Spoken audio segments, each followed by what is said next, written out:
Two Rivers Talks is brought to you by Two Rivers Biz Starts. Also by Two Rivers Main Street. And by Raleigh Point Economic Advising. And by viewers like you. Thank you.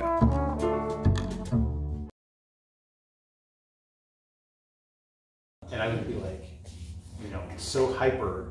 I was From like, an Ivy program? Yeah, I would act like Doctor Who or something. Be like, yes, okay, let's go, let's do it. Right? Really? Yeah. Oh, a happy little byproduct. I was. Yeah, it was. It was awesome. You get high on ibuprofen. Wow. Hello, everybody. Welcome to Two Rivers Talks. My name is Todd Nilson. This is my partner in crime, Darla. Darla LeClair, extraordinaire. I don't know why I never did that. Did you just take an ibuprofen? I didn't. I didn't even think that I did. Anyways, we're really glad you're here with us today. We are Two Rivers Talks, and so we like to talk about all things Two Rivers, the arts, businesses, what's going on in town. We just really like to talk about what makes this a wonderful place to live. Right. And it's a multitude of reasons. It is. And we'll be hearing a lot more of that myriad of reasons later on when we're interviewing Civic Brand. Yeah. So that's kind of a teaser for what's going to be coming up, but we'll talk about them a little bit here in just a second. Yeah. And another teaser here is one of our other guests today is a friend of the show, Michael Ditmer. Right. Who is the half owner, I guess, and operator of Still Bend, right. The Frank Lloyd Wright Schwartz House. He was kind enough to have us go on site to the Schwartz House here in Two Rivers. It's an architectural treasure of the city, and talk to us a little bit about its history, about why it's a neat place, kind of what's happening with Frank Lloyd Wright Society and sort of worldwide recognition right. of the contribution to architectural arts. So we're very excited to be able to bring you that segment of the show as well. Oh yeah, we have, and then we also have footage of Beer Club from Bands on the Beach back in June, and we're just now, we have the space to fit it in. But they did a really nice job.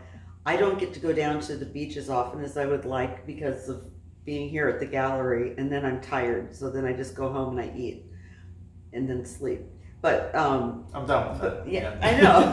That's what I do. But it is nice that we have the bands on the beach, and we've got such a super lineup too for summer, along with over at the band shelter. So there's always some sort of form of entertainment going on, but at least we're utilizing the Rotary Pavilion a lot more. But our big guest today we're interviewing Ryan Short of Civic Brand and two of his staff. And Civic Brand is an agency that focuses exclusively on community branding and public engagement that will help us in marketing our community. Both Todd and I are on the marketing and branding committee for Two Rivers. And that started in October, I believe, of last year, the fall. And it's supposed to be a short-term committee lasting only a few months. Right. And then we realized this was a much bigger deal than it's huge. What we had initially thought. Right. And now we're in a partnership with a company that has a lot of experience doing this. They are fantastic, and I love their approach. So you'll be able to hear more from them. But Civic Brand, it was 5 people, 2 of whom are videographers, and then you have Ryan Short, who heads up the project, and then Colin and Brisa. Yeah, I think I said her name correctly. Right. Are also guests on the interview. Right, so, and they're like creative directors and Brisa's strategists. A strategist, and Colin is a creative director. Okay. Right? Yeah. But just really interesting people with a lot of fabulous ideas. And perspective, too. Oh, yeah. And anyway, they arrived in our community on Wednesday the 17th, and today is the 19th, so 2 days ago, and they're leaving tomorrow. And this is the first of multiple trips to our beautiful community. The City of Two Rivers is excited to kick off this branding initiative that will uncover and define the Two Rivers story and develop a brand strategy aimed to inspire residents as well as attract visitors, talent, and investment. and I know that we mentioned it later on, but just a heads up, and this is going to be down in the show notes as well. Visit brandingtworivers.com, and you can learn more about their trip and what it is that the city is doing right now to help move our community forward. And you can sign up to receive updates on their trips and the progress of the project in total. And that's the really neat thing about them, because one of the reasons that we gravitated towards them as the group to help us with this effort is that they are working collaboratively with the community. It's not just a select group of people within Two Rivers. That's right. They want participation from everybody. And yes, that means you, yes, sitting in your chair there, eating your bonbons, whoever you are. We love you. But you should participate. And this is a way for you to get engaged. Because if you sign up for emails, they're going to send you updates about what's happening. They're going to send surveys. They want to hear from you. You can email them directly. And it's going to be really valuable because we need to make sure, like, branding is a highfalutin marketing word, but it really comes down to the stories we tell about the place in which we live. And those stories have to ring true with those of us that live here and work here every day. And this is a great opportunity for you to be involved with your community. And going with this particular company gave us that opportunity to involve you guys. So take advantage of it, because this kind of opportunity doesn't come along every day. Typically you'll hear about something secondhand or after the fact. You guys can be part of it. So please take advantage of that. Well said. Thank you. You too. And I just want to mention too, please visit our new blog. It's at tworiverstalks.com. And where we will websites popping up all over the place. I know. Yeah. And of course, we're going to be posting many, my scintillating behind the scenes tidbits, one or two teasers, and personal musings, which are hysterical, about our beautiful city. And I just wanted to just talk about Two Rivers Talks analytics. And I know that we've talked about it in the past, how many hits, the fact that a good percentage of our audience is not within the United States. So I drilled down a little bit. Yeah, what did you find? And in no particular order. Are the Russians watching us? Or? No Russians. Okay. I think that they would just think we're silly. Well, anyway, we are. Yeah. It's true. Yes. But we have a lot of government secrets. We just do it in code. Right. It's all... Yeah, it's their loss. But in no particular order, because right now, as of this morning, 59% of our viewership is from the United States. 41% is other countries. We're talking France, the UK, Brazil, Iraq, Argentina, Germany, and Saudi Arabia. Huh. Isn't that crazy? That's fascinating. I know. So the France thing is kind of interesting because, Jerry Lewis was big in France. So, like, maybe we got this whole comedy connection thing going on, Do not put me in this. I love Jerry Lewis to a certain point, but he was not okay. Comedy genius, my friend. Comedy genius. Okay. Todd. Anyway, so that's kind of the analytics, because I did drill down and I was able to find that. And that's interesting. It's perplexing. It's interesting, but it's like, why? You never know. But I've also noticed that for subtitling, it's ticking upwards, the percentage of people who require to have the English subtitles on. Okay. So our English is, we speak in colloquialisms, and maybe we should just do our own little translation subtitle track. Darla's a hot mess. Todd's just hot. I would ask Jack, our engineer, to do that, but I can only imagine what he would put in his translations for what we're actually saying. So it would be very interesting. We'll talk about that later, honey, over dinner. So, if you would take it away with word of the day. Oh yes, I would be delighted to give you the word of the day, Darla. The word of the day is undulate. I love that word. Undulate. To move in a sinuous or wave-like motion. Display a smooth rising and falling or side to side of alternation of movement. To wobble, oscillate, ripple, roll, swell, or swing. The flag undulates in the breeze. The flag undulates in the breeze. You're scaring me. That was the code. We had to transmit to our Russian. Our Russians. Right. Oh gosh. Now you had ululate the last time around. Yeah. Now we're undulating. Now we're undulating. We previously ululated. Yes. What's the next U word you're gonna? Are we just gonna work the U's through the rest of the year? I don't know. I just kind of. No. Actually, the next one I think is going to be syncopation. We're not. I love that. Pick another one now, though. Okay. Because you already. People are going to. Spoilers. Yeah, spoilers, but they.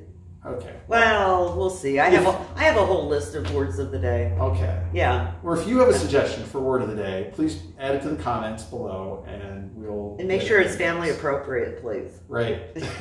Please. And you have a public service announcement, right? Yeah. This is the first one we've done, but I came across the article and I thought it was important.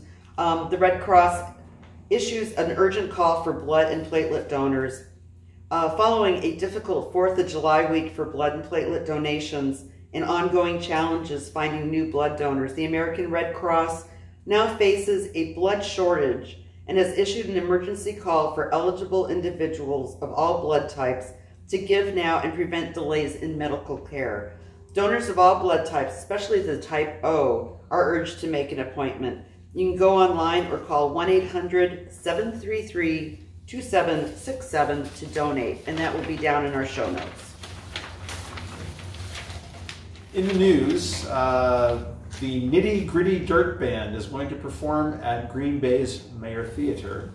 So get ready to go fishing in the dark, because the Nitty Gritty Dirt Band is coming to Green Bay. Mm-hmm. What does that mean? What do you mean? Go fishing in the dark? It's a song. Really? Yeah. I didn't know. I'll play it for you later. Okay, you have to play it for me later. I'm ignorant of the Nitty Gritty Dirt Band, but I am. See, I thought this was hard-hitting. But I'm curious to know, so, okay. And the group will tell you all about Mr. Bojangles. Now, is that the actual song, Mr. Bojangles? Yes. Okay. On October 17th, beginning at 7:30 p.m. Tickets can be purchased at the Mayer Theater website or at the Ticket Star box office at the Resch Center. That's Mayer Theater. Mayer Theater. Thank you, Jack. Yeah. Appreciate that. We don't have like expensive earphones here where you can say that in my ear. Anyways, tickets cost between $50 and $55. And I thought it was important news. I was excited when I saw it. I'm sure, we had McCartney, and now we got the Nitty Gritty Dirt Band. Dirt Band. Okay. Okay. Well, at least I am ignorant of your ways. Grasshopper. Now, here, this is fun. We were going to talk to you about Wisconsin State Fair, who released their list of new fair food. And first of all, for a full list, you can visit the fair's website, which we have down in the show notes. However, we did go through and pick out our top favorites for weirdness. Wow. So if you would like to, we just can gonna go through the alternate. list? Yeah, we can alternate. Yeah. So for drinks, we have freezer brews, new freezer brew slush beverages in the following flavors: strawberry, lemon, Hefeweiss. Is that like that? Hefeweiss. Hefeweiss. Yeah. PXP with pineapple. That sounds like angel dust or something. Mexican ale with lime and sea salt. Mango wheat. And Mexican ale with lime and salt at Sprecher Freezer. Right. Okay. And now this, a unicorn beer float. Magical and one of a kind. Lakefront funnel cake beer topped with 2 scoops of cotton candy ice cream with sprinkles on top. Dreams do come true at the Wisconsin State Fair. Oh my god. Doesn't that just turn your stomach? It sounds very pink. It sounds like a bad nightmare. Okay. And for main courses? On to the main course. Backyard BBQ burrito.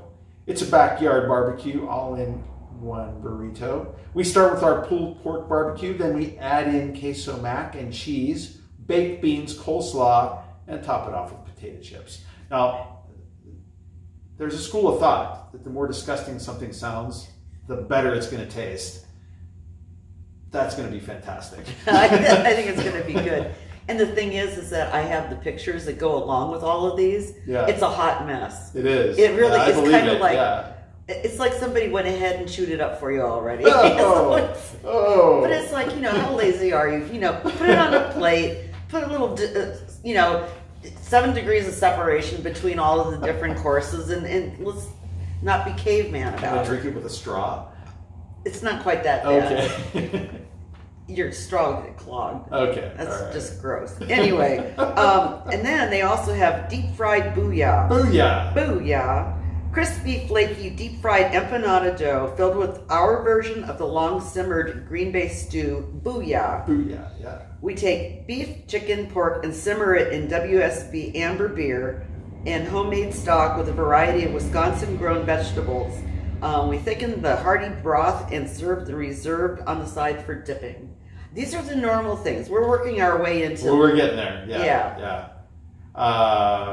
We follow the deep fried booyah with deep fried Italian stallion. Oh, halo. Slow roasted Italian beef marinated in Oktoberfest beer, garlic, onions, and Italian seasonings. Sliced thin and layered with Wisconsin mozzarella and provolone cheeses and spicy house-made giardiniera, all wrapped in a wonton and deep fried to golden perfection. He had me until he's wrapping it in a wonton. I know. It doesn't make sense. Something like went from Italian to Chinese. It's fusion. Yeah. It's interesting. And the only reason I put this one on the list is because I like the name. Yeah. The food is big deal. But a deep fried Italian stallion, I don't know, that just kind of just did something for me. Yeah, I understand. Also at the fair, you can get yourself some snake soup. Don't worry, this soup won't bite back. Full of flavorful veggies and rattlesnake meat, rattle not included. Huh. That's, wow. Kind of interesting. That's quite the selection. I would probably try it. I've had rattlesnake and it's good. Yeah? There's a little bit of an aversion therapy thing going on there, but maybe, like I've had alligator. Yeah. Why not? Try it. Try everything. Be adventurous. Speaking of adventurous, you should try the bug tacos. Bug tacos. Right. You may call them creepy crawlies, but we call them tacos. Bug tacos made with real crickets and worms. Let's get the fiesta started. I don't know. Now that I would draw the line at. I've tried like chocolate covered crickets, like ants and crickets and stuff like that. Yeah. And mealy worms. But they were so chocolate covered that what was inside you didn't even know existed. Right. And that was just to say that, yes, I had tried these things. Tacos. This does not turn me on Somebody whatsoever. Was getting creative there. Yeah. Grossly creative. Well, and here's the next thing. A grasshopper slushy on a stick. Cool off at the fair this year with a unique treat from All Things Jerky. That's like the name of the place that makes it? Right. All Things Jerky. It's capitalized, okay. Grasshopper slushy on a stick. A gourmet frozen fruit pop made with pineapple, kiwi, and orange juice, filled with real grasshoppers. Oh, okay. That's, and the picture is horrible. It's horrible to behold. Oh my God. Like the 12-year-old in me would, be like, oh yeah, I gotta try it. But, let's move on to dessert, shall we? For your pièce de résistance, you could have the deep fried milk with cookie dip. A reverse take on milk and cookies where you dip the milk in the cookie. Sweet and creamy cubes of milk pudding are breaded and fried to crispy perfection, then sprinkled with powdered sugar. Served with a luscious Oreo cookie dip on the side. That just sounds kind of good. It's very creative, But deep fried milk. Yeah. That just sounds strange. How does that work? I don't know, but they can fry anything. Yeah. I guess that's the one thing about the fair is that you have proof. your arteries will hate you, yeah, but your taste buds will love you. And then this one kind of sent me over into the abyss. The ultimate deep-fried cookie dough sundae, an indulgent sundae of vanilla ice cream and our homemade chocolate chip cookie dough, layered with swirls of hot fudge and hot caramel fudge, topped off with 2 pieces of our homemade and fresh deep-fried chocolate chip cookie dough. Wow. It was like a sugar explosion. That just sounds like it would put you into a coma. Coma really fast. Like, yeah. What a way to go. Because you die happy. So got to go to the fair and go down to our show notes, click on the link, and there's a lot more. But these were like the most interesting. Yeah. So really, thanks for digging those out. Oh yeah, absolutely. I was having a great time. I can tell you were. Moving on to the next item is the RAR West Art Museum is looking for volunteers for Sputnik Fest. Are you ready for this out-of-the-world experience? Sputnik Fest will take place on Saturday, September the 7th, and the committee is currently looking for volunteers for this fantastic event. They tell us that you will not have to be abducted and probed by aliens. No probing. No probing involved. Most of the shifts are only 2 hours, do not involve leaving the planet, and all volunteers will receive a free t-shirt for the event. Right.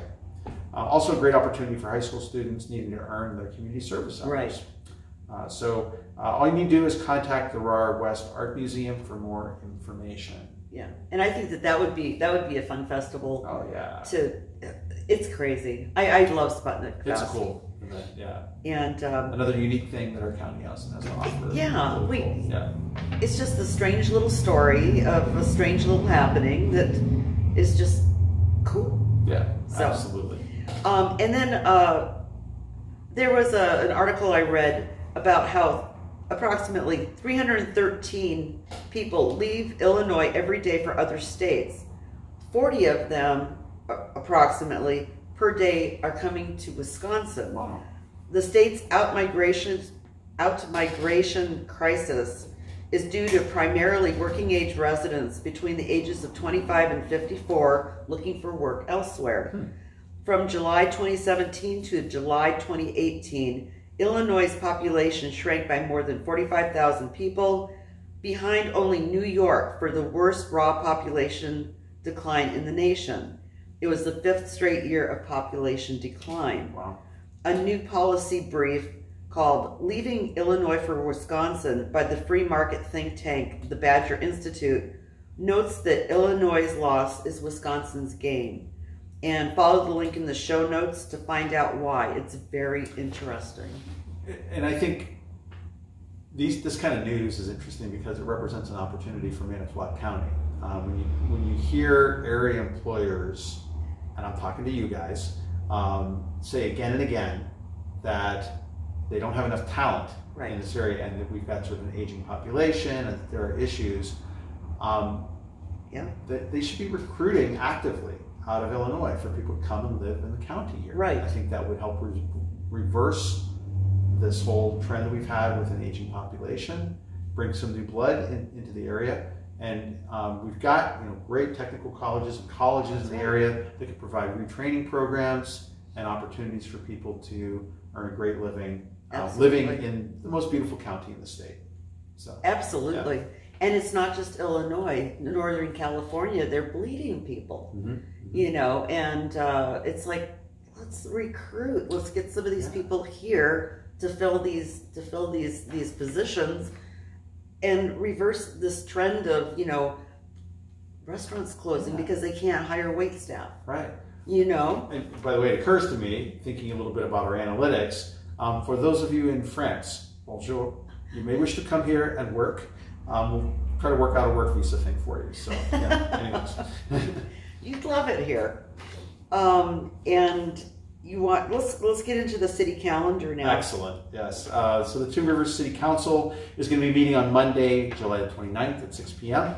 As usual, in the City Council chambers on the 3rd floor of City Hall. If you've never been there, there's 3 flights of stairs up, there's an elevator, you can get up there very easily, participate in your local government. Yes. The agenda will be posted online, or if you're a loser and you're living in your bathrobe and bunny slippers, you can always tune in on Facebook and check out the live stream.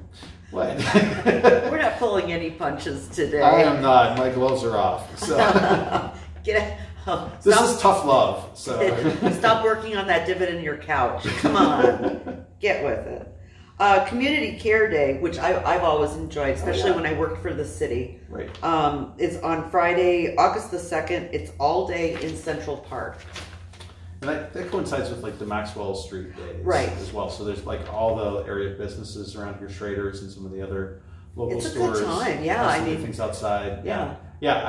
I went last year and it was a blast. Like the Leicester Public Library had like used books that they were giving away. That's right. I got some fantastic books out of that. I mean, just really a neat event. It is. I like Community Care Day a lot. Yeah.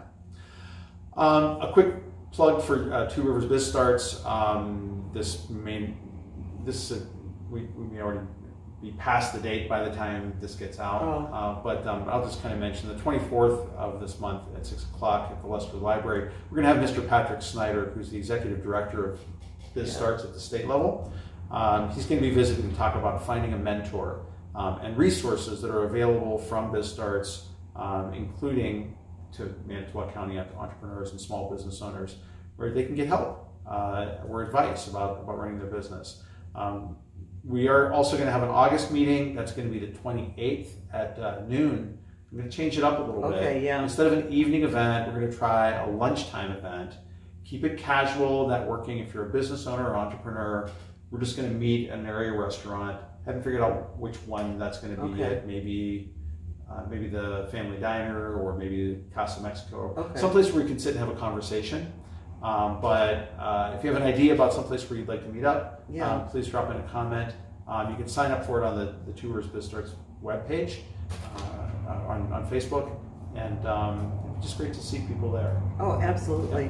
And I will be showing up, and I'll have my rig with me, and I'm just going to start taping everything. Yeah. Because I'd like to help you build a library of these different talks. Well, I think it's useful for the county to have the resources available. I mean, the last meeting that we had was Dennis Swetlick, and I'm so embarrassed I'm not collecting his name from the last meeting, but from both of whom were from CLA, the accounting firm, and they had great advice for financing your small business. Really, very down to earth kind of stuff. It was, and it wasn't dry, and but that we have recorded. I just realized that we need to edit it together. I totally forgot about it. Oh, but we'll get that prepared for you. We'll get it there, and we'll post it up on the Two Rivers Talk site as well. Absolutely, yeah, we can link to that. Yeah. And then at the Leicester Public Library for the adults, recurring events are Tech Tuesdays, Genealogy Club, Cool City Writers, Chess Club, and Poetry Open Mic.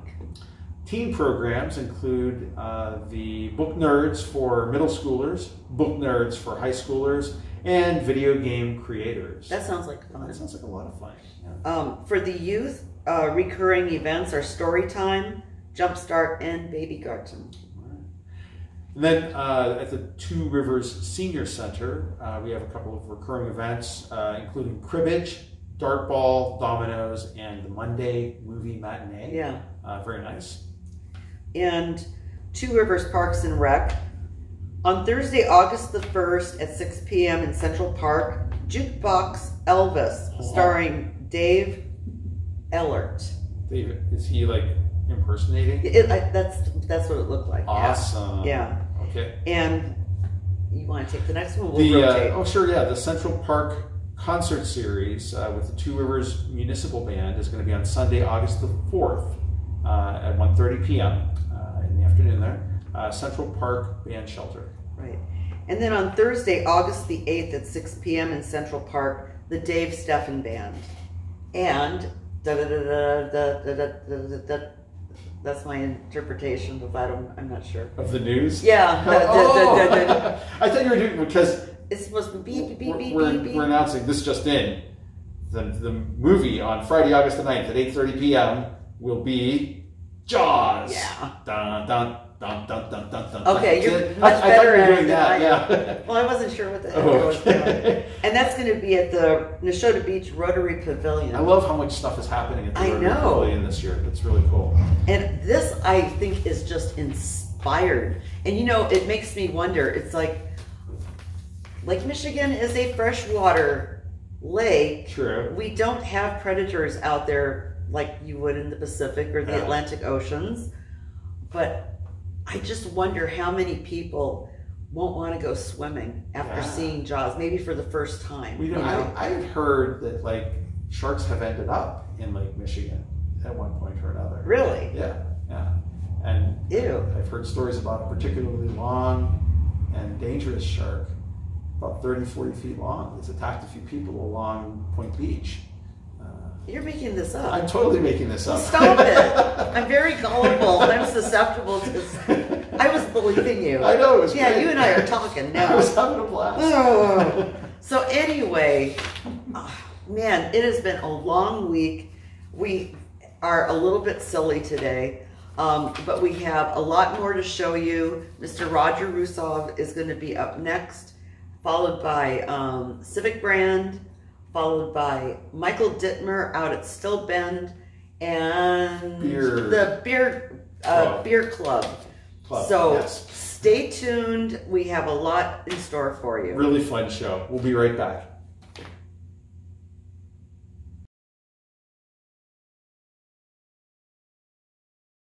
Hi, we're back. We're here with Mr. Roger Russo, and for our Main Street Minute. And you're always, I look forward to you coming to our recordings because you're very entertaining, and I have a blast. So And I'm always late. that's okay. Gave us a couple minutes of just chill out time. Okay, So, okay, good. So, what did you want to talk about today? Well, I'm going to talk a little bit about a couple of upcoming events.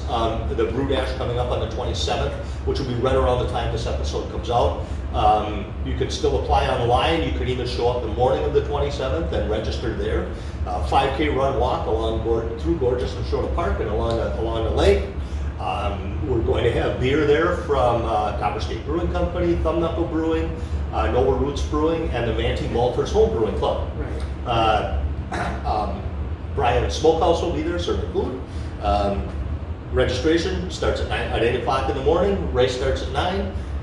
Beer drinking will last till somewhere between 12 and 12:30. It's a lot of fun. It's a really laid-back event. We've had a lot of people that have done every one of the 5 that we've had so far and really enjoy it. So that's one thing I wanted to mention. And now I'd like to talk about something new. Okay. In March, I went to the National Main Street Conference in Seattle, Washington. And those are fascinating events. And I'm sure, for all of you who have been to something like this before, there's all kinds of breakout sessions on different topics. And, you spend time before you go to the conference trying to decide, okay, what should I do? What shouldn't I do? And I'm sorry, but invariably, 2/3 of what you pick to do ends up underwhelming you once you decide to get it done. But my goal when I go to something like that, if I come back with 1 or 2 good ideas, I'm happy. And a lot of times those ideas may come at a dinner with some of your peers or sitting at the bar at the hotel or something like that. But in March, I went to a session that was titled, How $5 Can Change a Community. And I thought, well, this is really interesting. And the description of the event didn't really say a whole lot about what this was about. How $5 can change a community. Yes. Okay. Yes. And I figured, okay, there was nothing that struck me as being better going on at the same time, so I went. And it was about a program from Wheeling, West Virginia, that they've been doing for 5 years now, called Show of Hands. For lack of a better term, I'll call it an in-person local crowdfunding opportunity. The process is people go to a website and they fill out an application form. And they're starting with an idea. And it might be an idea for a business. It might be an idea for a business extension or expansion. It might be a nonprofit that has a program that they want to start or build. It might even be 3 neighbors who want to add playground equipment in a park next to their house. Okay? Fill out the application online. It probably takes about 5 minutes to do. And a committee of people then, after the application deadline, will review those, and they pick 4 finalists. Those 4 finalists are each given at a live event, and we will be holding our first live event sometime in mid-October. Are each given 4 minutes to pitch their idea to an audience. There are 4 minutes of questions, and you move on to the next one. Okay? At the end of the 4 pitches, the people that are in the audience who have each paid $5 to attend, which is where the $5 comes from, their $5 gets them a seat in the room and a ballot. Those people will vote for their favorite idea. The idea out of the 4 that gets the most votes gets the money that's collected that night, as well as any money that's contributed by sponsors. That's really cool. Hey, some great stories that came out of the West Virginia program that did it. And I spent probably 20 minutes talking to the woman that organizes it after the session was over. But my favorite was a story of an 8th grade boy who they had gotten a dog, and their dog was having trouble digesting the dog treats they would buy at their local pet store. So he started looking around online and found some interesting recipes for dog treats. And started making them at home for their dog. And he found one recipe that their dog could eat very easily. And it was a certain combination of ingredients and stuff. It's just like food for people. Well, he did this for about a year, making them for his dog, and then decided, I wonder if there's other dogs with the same problem. So he decided he wanted to start selling these at the local farmers market. So he went to show of hands with the idea of starting a dog treat company, per se. Yeah. But he needed money to get a second oven, so he had enough oven space to cook these. He needed packaging materials, he needed a tent and such for the farmer's market. And, we had an 8th grade kid that got up in front of this group of 150 people or so, and, he was a cute little kid, and did a great pitch, and he won. Wow. And 3 years later, he's in his junior year in high school. He just finished his junior year in high school. And he's now selling his dog treats at 6 different stores around the Wheeling, West Virginia area. Wow. Yeah, it's become something that could very easily be his career. Yeah. When he's done with high school. Wow. And stories like that are great, and they're out there in this community. It's just a matter of finding people, and that's one of the goals of doing this. Right. Yeah. So this is open to all ages then? Yes. Okay. Yes. Because I was just thinking when we had this last Light Up the Lakeshore with the high school kids, and some of how innovative they were and some of their ideas. So if this is going to be open to students, adults, and like you said, it could be for a nonprofit, it can be for a startup, it can be for various different Could be things. for like a community improvement project of some sort or whatever. Yep. Yeah, I mean, I love the crowdsourcing element of this because it's just everybody goes to hear some pitches and like $5. It's like, okay, an expensive cup of coffee, but forego the latte at Starbucks. Yeah. Manitowoc doesn't need it. Starbucks. And just go in and put some money back into the community. I love that. Of course, I love the entrepreneurship side of it, which is really neat too. So I think we get some good stories out of that, and some good successes for the community. I think so too. And one of the side benefits that Wheeling has found about this, and they've been doing this for 5 years now, so it's built, and they do them 4 times a year. Our plan is to do them twice a year at this point. Okay. Is that when they get done with one of these and the money is awarded, they see people in the audience talking to the people who did the pitches. And what's happening is somebody who went up and did their pitch and is looking for $5,000, let's say, to further an idea, all of a sudden is talking to somebody who came to the event and has the $5,000 that can help them further the idea.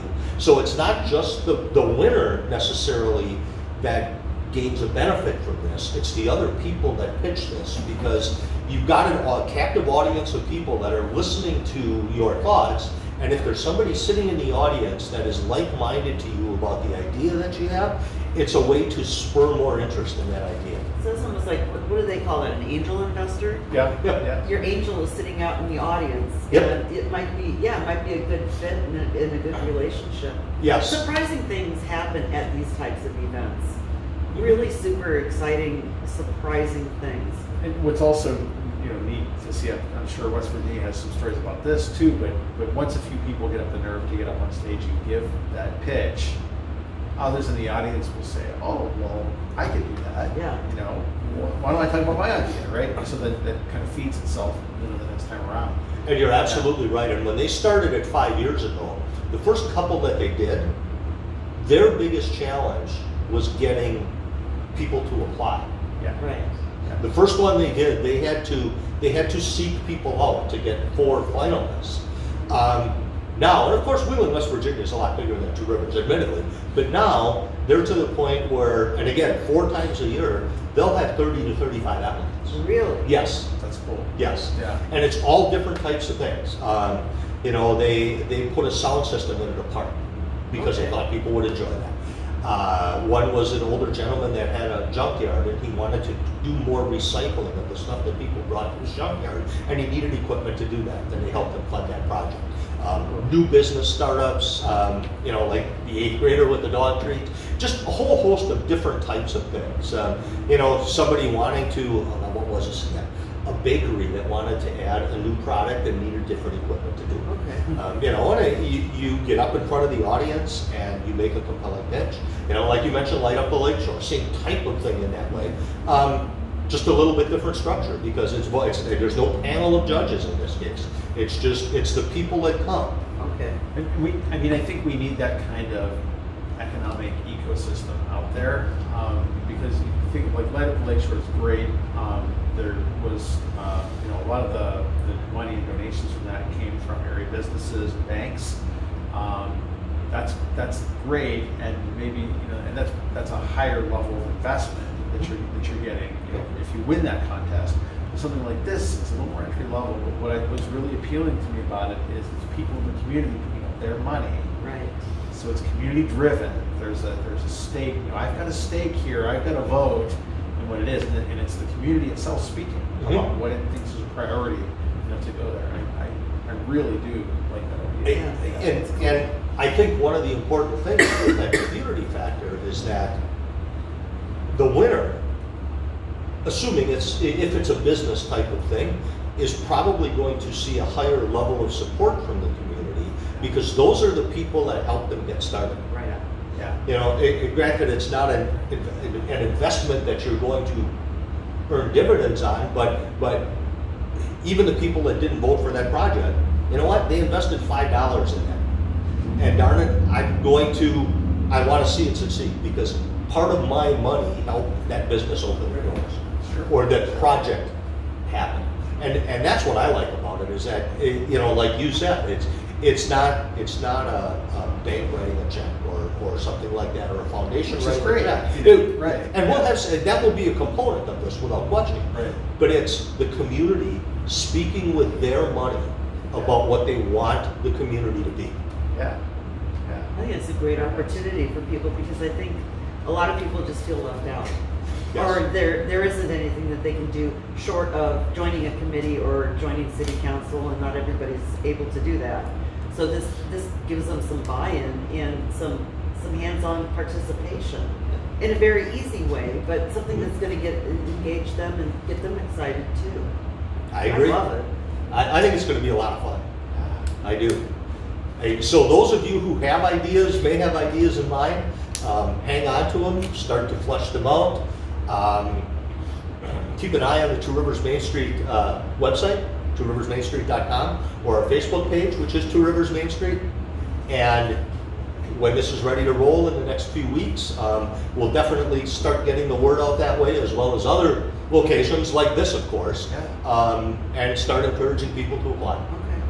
Sounds amazing. Great. Yeah. We definitely want to support you. We'll put it up on the Two Rivers Talks pages and Wonderful. wherever we are on the web. And wonderful. You always bring us something interesting to do. Well, and you know, it's very possible that one or both of you may be recruited to be on the panel that leads through the applications. Ah, yes. Well, you never know. We'll help you out as much as we possibly can. And you always do, and I appreciate that a lot. It's our pleasure. So,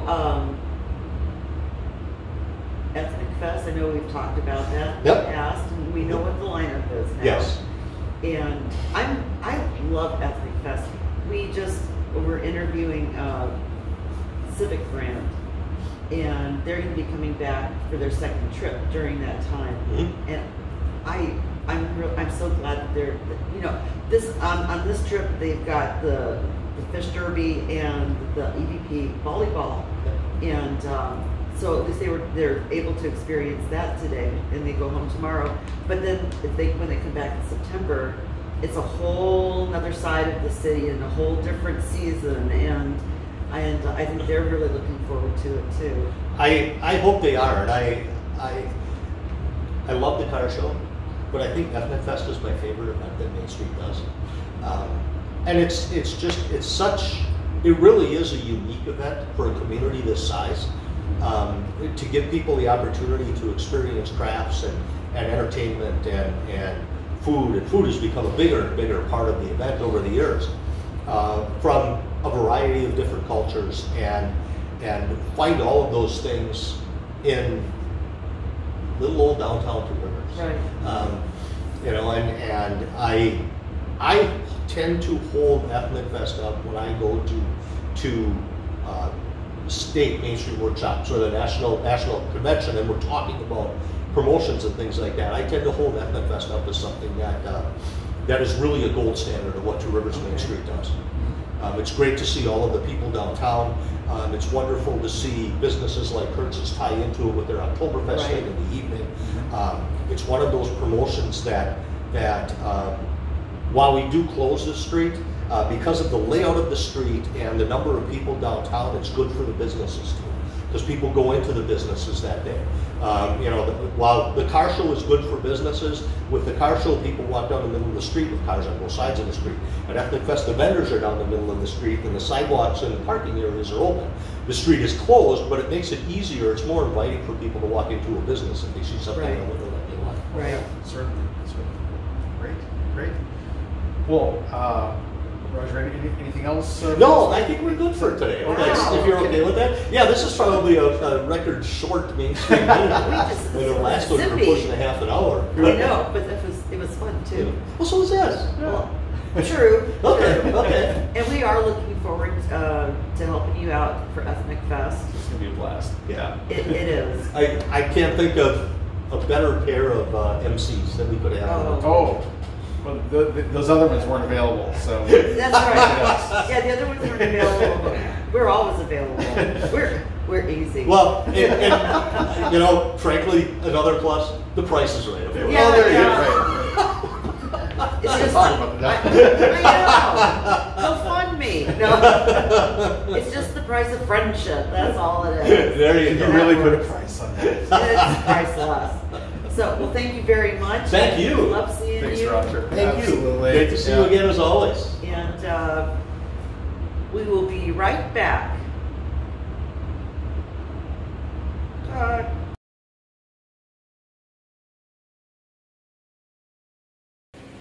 And we'll do like we're chatting, and then I'll turn the camera. Oh, okay. Can we do that? Oh, yeah. I know, great. Yeah, right. Hello, my name is Michael Ditmer. I'm your guest host today for Two Rivers Talks. I'm here with the normal hosts of the show, Darla and Todd. Normal? And then, well, 50% of us are totally normal. Completely and totally normal. At any rate, they've asked me to co-host this episode of Two Rivers Talks. We are here today in Still Bend. It's also known as the Bernard Schwartz House on Adams Street in Two Rivers. This is Frank Lloyd Wright's Life magazine dream house. And they've asked me here today to be interviewed by them, so I'll turn it back over to you. You're doing such a fine, outstanding job. I think I'm just going to let you go with it. Thank you very much for allowing us to be in your home today. It's a real pleasure. It's a treat. I've been to your home before, You were gracious enough one time to invite my husband and I over, and we were able to see the entire home. And then last year for Light Up the Lake, no, that was still part of Light Up the Lake Shore, wasn't it? The architectural. Yeah, the design show last fall. The design weekend. Yes. Yeah, and you opened your home up for a reception, and which was really, really nice. At no charge to the city. Oh. That's right. When it, plug, right? Good plug, yeah, good reminder. But well, we all know that all the city officials watch this show to know what's going on in their community. So, right. We're gonna have fun today. It's hot in here. It's a muggy day in Two Rivers. 80 degrees. Very rarely gets to 80 degrees. Right. But we'll be right back after this weather. I'm sorry. Yeah, that was cute. Okay, we can keep going. Oh. You can edit it, can't you? Okay, no. Oh, absolutely. No, it's just one straight shot. Well, no, actually, that's kind of. And were you sliding over to give me a hug? Just because I just want to make sure we're all in the right. We're all here to sandwich you. Okay. So. My God. Anyway, don't stop It talking. sounds so I'll wrong on just many answer your levels. questions. Okay. All right. First of all, how long have you owned this property? Have owned the property since 2003. Originally bought the house with another couple. Then my brother Gary, who lives in Japan, and I bought them out in 2007, I think it is. But I've had ownership interest since 2003. Okay, I didn't realize it had been that long. It has been that long. Wow. Okay. And how did you come across it? Well, I've been a Frank Lloyd Wright enthusiast, for lack of a better word, for most of my life. As I traveled around the country, I would go out of my way to see different Frank Lloyd Wright houses and house museums. And so I had seen this house on the market, and Edie Anderson was the previous owner. She was the second owner, bought it from the Schwartzes. And she described Two Rivers as a small vacation town on Lake Michigan, which, as you know, we are, and becoming more and more so. And we came out here and made an offer. 6 months later, we came to terms, and the rest is history. I think it's fantastic. Now, here's a question I've had for you for the several years that I've known you. When you moved in, was this house a blank canvas? Did you have to bring in the furniture, or was it already furnished? You have so many cool knickknacks and the books and everything that makes a house a home. Now, was that all stuff that you brought into it? Yes. Oh my goodness. When we bought the house, it was covered with siding. So. Oh, really? Wow. So we had to remove the siding. Parts of the house began to collapse. We had to shore that up and rebuild parts of the house. The chimney mass off the back side in the sunken court was so badly spalling that we completely redid that brick. Really? I could go on and on. And so the first year, we put almost as much money as we paid for the house into the house just to stabilize it.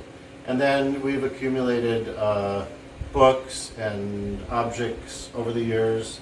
Sometimes we'll bring something into the house, and we say the house kind of spits it out and it doesn't like it. So it either fits in the house, right, and the house kind of lets you know, to speak metaphysically for a moment, that this doesn't belong here. Okay. But the whole idea here is to give people an experience of living in Frank Lloyd Wright's Life Magazine Dream House, or to live in a masterpiece designed by Frank Lloyd Wright. So what we're doing in a way is almost giving people a time travel experience. Right. So you'll notice there's only one TV in here, a very small TV.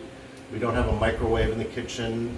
They didn't have microwaves back in 1940 when this house was finished. And there's different not works of art on the walls, because the house itself is a work of art. Right. So it's hard to hang works of art on the house, but the shelves are ready to embrace different things, not just from 1940 or that era, but great design over time. So there's lots of things from mid-century things, from the 60s, even some things from the 70s. We have an orange birdhouse up in the entryway. Okay. Oh, wow. And that did, so Frank Lloyd Wright named it Still Bend. Yes. Right. And so when he, did he ever speak or write about the house or the design of it, or did he kind of let the architecture speak for itself? Yeah. So again, this house is based directly off his submission to a 1938 article in Life magazine. Okay. For a dream house for a family of moderate income. And so he wrote about this house and this design a lot. The original family for Life magazine didn't build it. They were in Minneapolis and they decided not to build it. And so Bernard and Fern Schwartz of Schwartz Manufacturing, which, as you know, is still in operation. They're celebrating 100 years of being in business. Really? Amazing. This year. Yeah. We should interview them too. Yes, you should. Yeah. I think they're dead. No, well, the descendants are No, yeah. I know. Alexandra I Schwartz know. is still in the family. Alexandra Schwartz runs that company. Okay. And at any rate, Bernard and Fern had a new young son, Steve, and they were ready to build a new house. So they had subscribed to Life magazine and seen the house. They contacted Wright. He told them, go find a nice big lot on the water, preferably out of city limits, which I believe this was not in city limits back then. At that time, yeah. These were cornfields out here, not a lot of trees. It was farming land. And so when they found this plot plan on the East Twin River with that big slow bend in the river, Frank Lloyd Wright decided to call the design Still Bend. Now, for 70-some years, mostly people didn't know that Frank Lloyd Wright called it Still Bend because not a lot of people had looked at the plans, but it was clear in the plans. He wrote Still Bend, home for Bernard and Fern Schwartz. Okay. So he called this house a covered terrace. So there's windows all around the first floor. Those all used to be French doors. They were removed in the 70s. They were probably warped, etc. Yeah. And that's our next big restoration project, is to put the French doors back in so you can open up the doors all the way around this first floor and get a breeze through here. Again, we're doing this in July and it's almost 80 degrees here. Right. So it'd be nice My to glasses are sliding down my face as we're speaking. I know, but it'd be nice to have a little bit of that natural air conditioning blowing through here. Right. So I can't even imagine. It would get dusty at times. I'm sure, especially because you have all this open space behind you. There's trees and everything, but by the same token, you would get talk about a cross breeze. I mean, that's a huge cross breeze. Yeah. But lovely. you'd be welcome today. Oh yeah, that's okay. So go ahead. No, it's really great to get the story about sort of the naming of the place. And I know that for Wright, it was always really important to kind of fit with the landscape that was around, sort of the design aesthetic that was there. And so designing a home like this to be on the water and to take advantage of cross breezes, kind of hearing about that is really interesting. So as far as something you said a little bit earlier about this being a time machine, so people can stay here at the house. In fact, I had just seen a story, congratulations, that one of the top B&B in Wisconsin. The most popular B&B, Airbnb, yeah, or vacation rental. It's a big deal. I don't want Airbnb to steal that name, but Sure. we're a vacation rental. Yes, we happen to be on Airbnb, but you can book directly through our website. It's actually a lot cheaper. You don't have to pay Airbnb a couple $100 is what they charge the people to rent it. So primarily what we do is our primary mission is to give people the opportunity to experience living in a Frank Lloyd Wright designed masterpiece. Now, we also do public tours all summer long, 2, sometimes 3 times a week. We do public tours between people staying here. And last year we had people from 30 different countries, I believe it was, that came through. Oh my gosh. And a typical tour might have 1 or 2 people from Two Rivers or Manitowoc or this area, and then there'll be people from Chicago, and then and then spin the globe in a point, or look at Chicago a lot more. But we get a lot of people from Chicago for the tours, and then we do a couple weddings here in the summer, corporate retreats, special events like we did, contributed to the city, like that.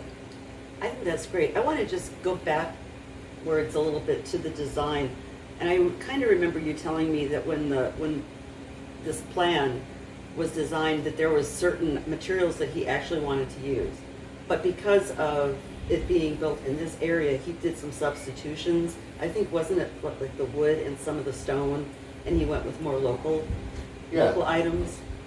So I'll show you the Life magazine in a little bit, but if you look at the Life magazine, you'll notice that it's stone piers and stucco.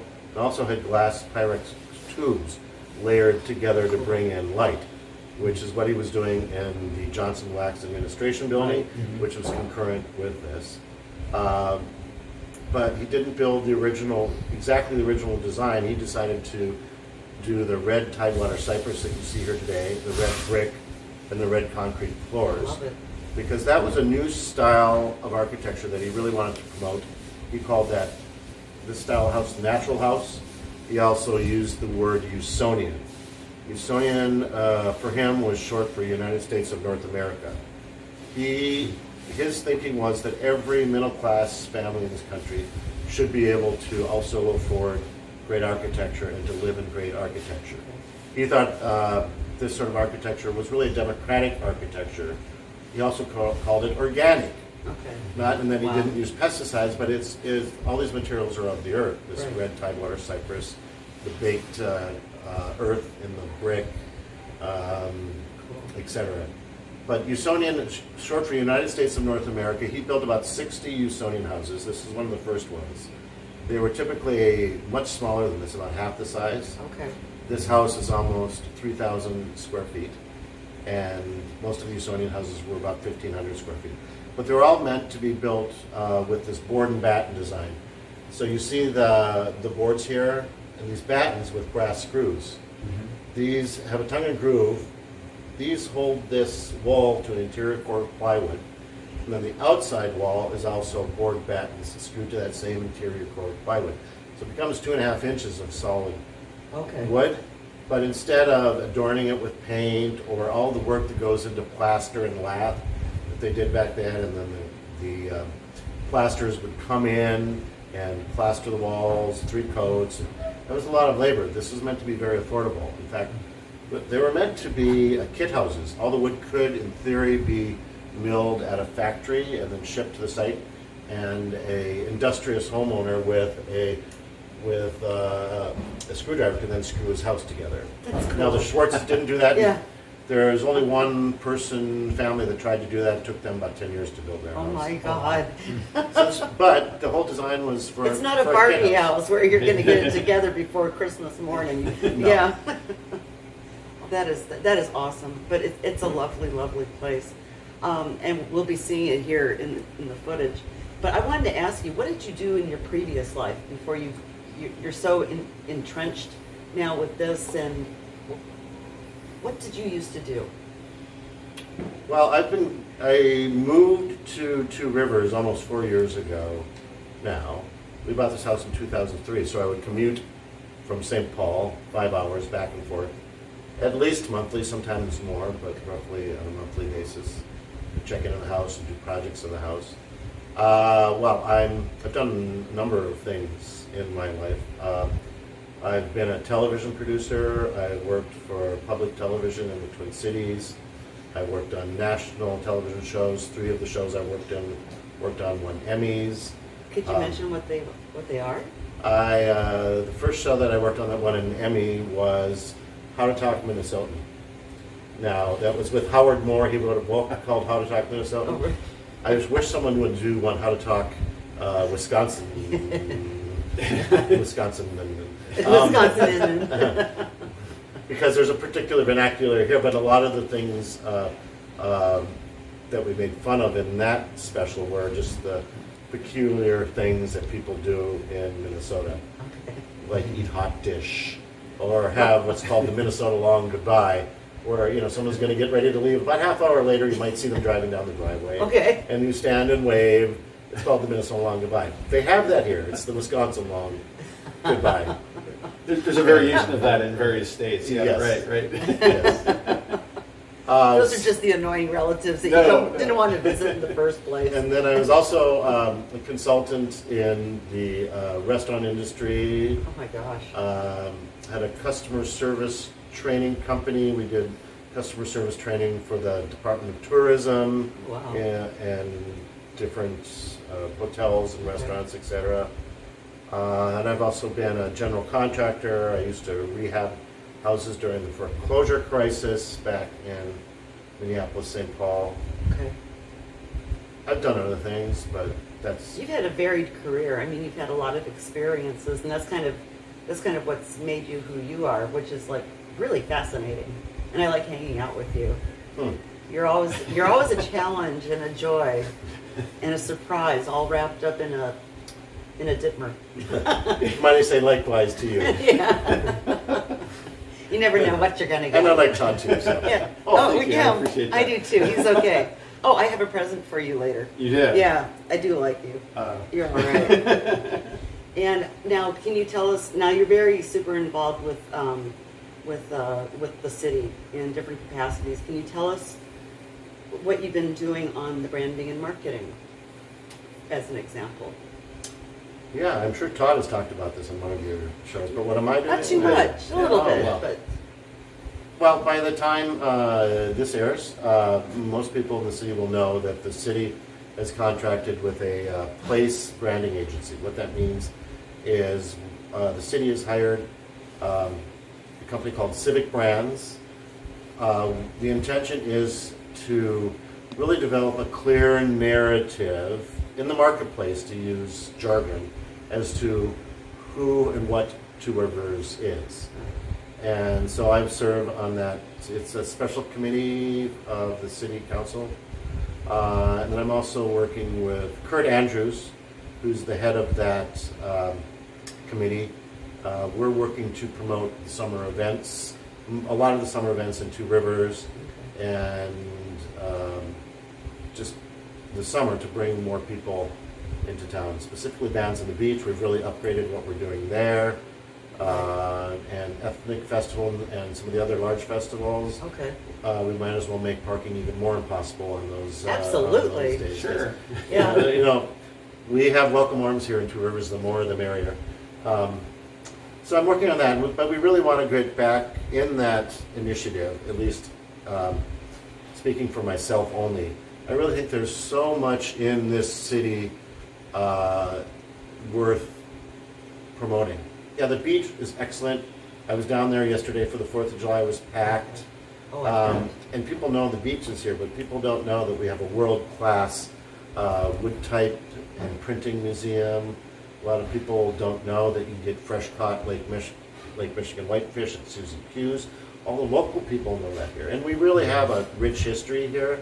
And I think whatever our brand turns out to be, I really think it's going to have a lot of a nod to the history and the rich cultural history and fishing history and manufacturing history, even though fishing and manufacturing aren't the key to having us thrive again. There will be a part for sure. Right. So I'm involved in that, and I'm also on the Main Street Design Committee and the Christmas decorations committee. Fabulous. And so I've really jumped into give my time and energies to the city. Okay. I didn't know you were on the Christmas decoration committee. We talked about that in our last episode because we've seen the products that you guys decided on, and they're really cool. So I didn't know you were on that committee. And I know, like with the branding and marketing, when we first got together to talk about it, to me it seemed like, well, what an easy question to ask. What is Two Rivers? Or what do you think Two Rivers is? Or what does Two Rivers mean to you? And then you reflect on it, it's like, that is not an easy answer. You can come up with little tidbits and bits and pieces, you know, but to be very concise and to have an actual answer that says it all, that's tough. This is the first time I've been through a branding exercise, and I have learned a lot. You know, I wasn't flippant at the outset, but I was ignorant and didn't realize just how much goes into really marketing and marketing well. So it's one of those things where if you haven't been involved with branding, it sounds like highfalutin marketing jargon, but it's really about how do you talk about the place where you live so that others can understand what's great about it and would want to be here, right? Yes. And I think that you know, it makes so much sense for, you know, people like you and I and Darla, you know, to be involved with the committee because as volunteers, because I think we've all got a stake and a love for what the city is and what it does. And you know, obviously, the wider identity of the city has something to do with Still Bend and what you're doing here to promote the brand of this place, but then more broadly, making it as attractive a place as it can possibly be. And so thank you for being involved with those conversations and giving your time to the city. Well, thank you both. Both Todd, in terms of full disclosure, both Todd and Darla are on this marketing committee. The one thing if I can leave us with anything around that, it's not about bringing more tourism, and it's about bringing more tourism. It's not about bringing more people who want to come and live here, although it's about that as well. And it's not about bringing in businesses, but it's that. In other words, it's not just about those individual things. It's coming up with an identity and a way that everybody in the city, and we're consistent when Two Rivers is described out there in the world. Right. If they're doing an article in the Herald Times Reporter or some other media outlet, they'll have a clear description of what Two Rivers is. They may not mention anything about the beach or tourism when they're talking about some economic development, but we want it to be a consistent identity. I'll use this word again, in the marketplace, whether it's a marketplace for places to live, a marketplace for places to start a new business, or where to find the best beach in Wisconsin. Absolutely. And to bring it back to Still Bend, it's the same kind of issue. Still Bend is not made out of Pyrex glass and synthetic materials. And if you were to talk about it in that way, people would come here and see it and they'd say, well, no, it's not. In the same way, we need to make sure that the marketing and branding that we do, we talk about the elements of what makes this a great place to live, it's got to be true. It's got to be what it is to live here. And any resident who would be told about what it's like to live here would have to say, oh yeah, I see, that's definitely the way we are. That's definitely the spirit of being in this place. And I think right now this was the right time for this group of people to get together, because we have you have experience and background in this. You've got experience and background, and Kurt Andrews does too. So we've got three people who you actually know what you're doing. It's not just a group of people saying we got to brand it and then they come up with a different logo. We have a wealth of knowledge, and it was like the planets aligned. So we have the right people on the committee. I'm from the weird planet, so. Yeah. And I just go with I can't do that anymore. I got arthritis. And just one thing I wanted to just tell you guys too is I've learned so much from both of you. Oh yeah, absolutely, and I really enjoy that and I appreciate it. So, Bill, it's not what it looks like at all. Wink, wink, nudge, nudge. What do you say? What do you say? Say no more. Say no more. So anyway, did you have any more questions for Michael, or did you want to talk about something? Oh man, I could talk about the house all day long, but if you want to ask me specific questions. Are there any upcoming events that you're particularly excited about? Well, like I said, we just a couple weeks ago announced our summer tour schedule, and so people are coming. A lot of people are coming up here from all over the place to do our tours. We have a tour today at 2 o'clock. We have a scheduled, we haven't promoted it yet, a farm-to-table dinner here on Friday, Memorial Day, Labor Day weekend. It's in the fall. Yes. Oh, so Ethnic Fest Day. So yes, on the 30th, is that the Friday of Labor Day weekend? On that Friday it would be the of day Labor before. Day weekend. Okay. Yeah. On Friday, we're going to have a farm-to-table feast here, featuring Heirloom Kitchen Company, which is a caterer that we like to use for events, etc. here. They catered the event here. Yeah. So that's coming up. Let's see. As far as big events or public events, the public tours, and you can come to the farm-to-table feast. That sounds really good. And down in our doobly-doo, we're going to have all of your contact information, and so that people can contact you. And hopefully, if somebody wants to rent the space out for an entire week or what have you. Is that your nickname for Basil Ishkabibble? Is doobly-doo? No, the doobly-doo is sort of what's below the video. The show notes. Yeah. Oh, right here. Yeah, right below, as everyone can plainly see. So. You had this perplexed look on your face, and I was like, what don't am know I what saying? doobly-doo. Am I stuttering? No, I just wanted to be clear. Wait, you were a television doobly-doo. producer and you never heard of the doobly-doo? Speaking of doobly-doos, our website is www.stillbend.com right here on the doobly-doo. Wonderful. 2 doobly-doos for you to do. Thank you. Say that again really fast. 2 doobly-doos for you to do. And on that note, Michael, we really appreciate your time and for inviting us into your home. And Still Bend is wonderful. I hope everybody comes out to see it in one of the tours or gets out here for the Farm to Table event. Yeah. And looks you up on the website and learn more about the history of this wonderful place set here in our city of Two Rivers. Absolutely. Well, great. It was fun. Thank you I so can much. tell- It was talk a wonderful lot to there. see you. Thank you, Michael. All right.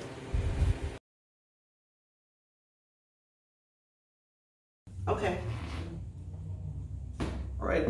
Well, hello, everybody. This is Todd Nilson and Darla LeClair here with Two Rivers Talks, and we're very excited to have some guests with us today from far out of town.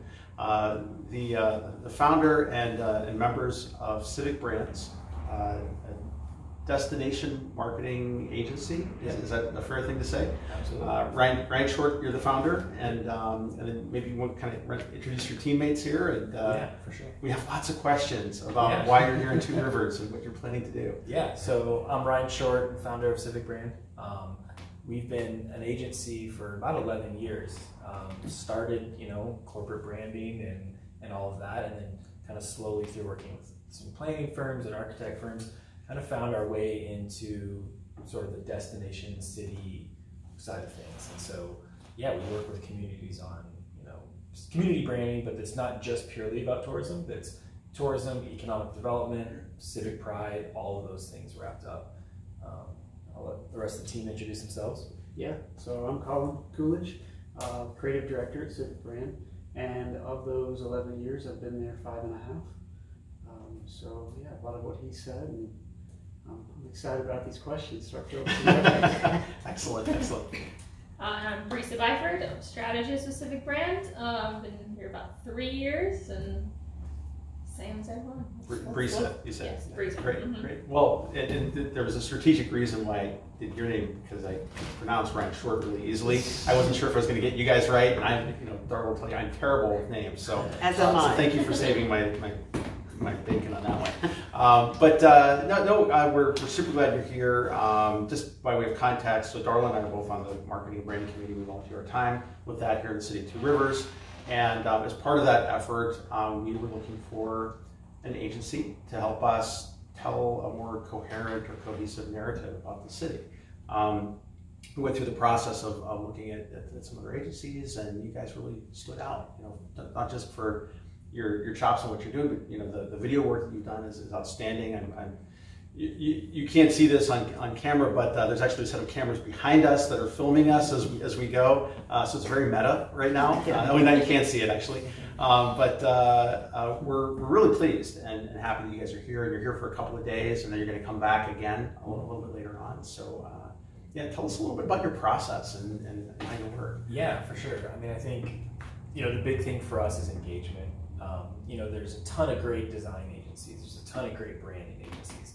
But I think the big difference, with a corporate brand, you can kind of just get the stakeholders and the owners in a room, talk about where do we want to go, and create a brand and just be on your way. A community is such a diverse thing with so many different viewpoints and contradicting viewpoints that you can't do that. You can't have behind closed curtains approach. And so that's honestly what we like about it. That's why the video piece is such a huge component, because it's at the end of the day, it's storytelling, and so it's getting out there and talking to people, hearing their stories, filming, creating assets that they can go share that. So I think that's just a huge part of our process, is that engagement. And so we work on project for months before we ever design anything, because it's mostly just talking and filming and listening. And then I think the other thing that is really valuable is an outside perspective. I think a lot of communities, when they do, it's always great to support local, right? You want to, but I think there is some value in bringing in an outside perspective, because there's like a saying that it's hard to see your label from inside the jar. And I think there's things that you just take for granted. You know where this is, and so you assume visitors always do. But having that outside perspective, we see things a little differently, and so it's kind of, we kind of can learn from each other of, help you guys say what you're communicating and not communicating, and then you tell us what you're wanting to communicate. So. And we did look at several other companies, and there was one that was really standing out, and then you guys came along and blew it out of the water. I just loved it because your approach is so interactive. You are out in the community, you're experiencing. You're not just relying on our verbiage, or this is what we are, but you have to have that visceral experience to really understand us. And your videos, what you had done for Heartland Lakes. Yeah. That was so cool, and I know that it helped you understand the area and how to present their message. And immediately it was like, brakes, we're putting it in a different gear and we're going in a different direction. So I'm just super pleased that we were able to come across you guys. And I know like Kurt Andrews, who's he's spearheading the branding and marketing committee, and he's also on city council. He's put a lot of time and effort into this, and he's done a fantastic job. And then we do have our committee too, who's put a lot of time into it. And I'm just really glad that you guys finally are here, because it's like a build up to a vacation. I wasn't going anywhere, the vacation was coming to me. Yeah, right. So, so welcome. And so far, okay, it's Friday, you flew in on Wednesday. Tell us some of the things that you've done in just the past 2 days. Yeah, sure. Well, I was just going to point out, kind of in line with what you guys were just asking, is there's an important first step, or early step, I'll say, in the process, that we typically leave that first day or a chunk of the first day without a tour guide, without going through the city with somebody that's like, oh, you have to see this or see this. Because we want to experience it as if we're brand new, like anybody else will start to market to. And it's, man, did we turn right when we should have turned left? Or there wasn't signage to tell us, here's how we get to the beach, or something like that. So that's purposely done. Okay. And then a second ago, you were talking about us coming back in September. And I think that's also a crucial thing, that this isn't a 2-month project or whatever. Part of that is seeing it now. And it's summertime and people are out and the beach makes sense and all that. And there's a whole nother 4 seasons, but a whole other time of year that we need to come back and see what's that like. There's, there's a perfect time and a, tourist season, and then there's others, and that's a reality, and that's a part of it, because part of this is, people moving here and bringing their businesses here. So that's not just the, hey, we went for the perfect time in the summer. Right.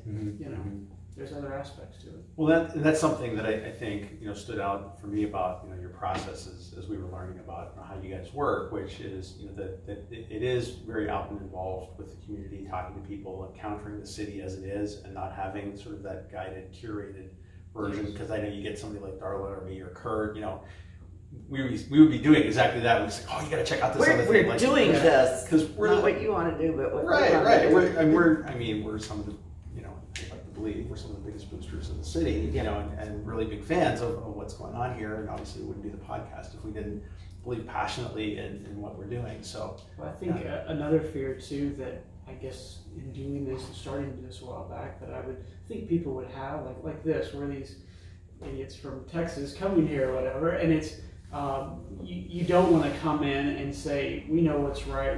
That's why the process is so. Let's talk to people, let's bring that out, and we're just helping that story be told.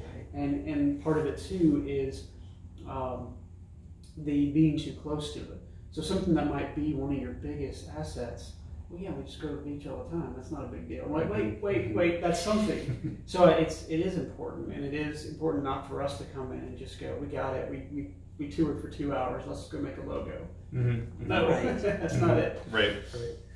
Now, Brisa is a strategist on the team. Yes. Tell me a little bit about your role and what you do. And I say that with a knowing glint in my eye, because that's what I put on my title, is what I do for my day job. But I'm curious about like what kinds of things you do when you Sure. Yeah, I mean it's a little bit of everything, honestly. We're a small team, so everyone wears a lot of hats. But in general, it's what is the messaging strategy? What are we trying to communicate? What is the story we're trying to tell? And then kind of how does that translate into visually? What does that look like? And all of the kind of different assets that go along with the that. brand principles Right. that you dig out and clearly define, and then we kind of bounce them against you guys and test them and everything else. That's a huge step long before you open up Photoshop and Illustrator and start doing stuff. Exactly. It's all strategic. It's not I like purple or whatever. Like it all comes and is tied back to those brand principles. Yeah. Well, in fact, you helped us play a card game last night, right? Yes. Tell us a little bit about that, because that was a really interesting exercise that we had 2 different groups of people playing. Sure. Yeah. So so it's a card game where every card has 2 different words. It's double-sided. There's 2 different words on either side, and then we split them up into piles. So there's like a pile of these words we absolutely are, these words we absolutely are not, these words were maybe torn on between front and back, and then these ones just don't apply. So that's a super helpful exercise for Super us. frustrating to do. Yeah, this was a really hard exercise, guys. there was a lot of quibbling about words. Yeah. Do we want to flip the card or not, or how's it going to work? Right? Yes. Yeah. Well, I think the important thing for us is the conversation that happens when 2 people are debating a term. Mm-hmm. It almost doesn't matter which one the group ultimately votes on, but it's because there's a lot of you could say, like, I remember one from last night, the word simple. That can mean really different things to different people. Some people can take that as like you're dumb, like a simple person is a dumb person, but it could also mean like a simplified lifestyle. Really zen, right? Yeah, right. And so those nuances between the word are really important for us to understand, like, well, what do you mean when you say simple? What does simple mean to 2 Rivers? What does simple mean to you versus you? And so that conversation is really interesting.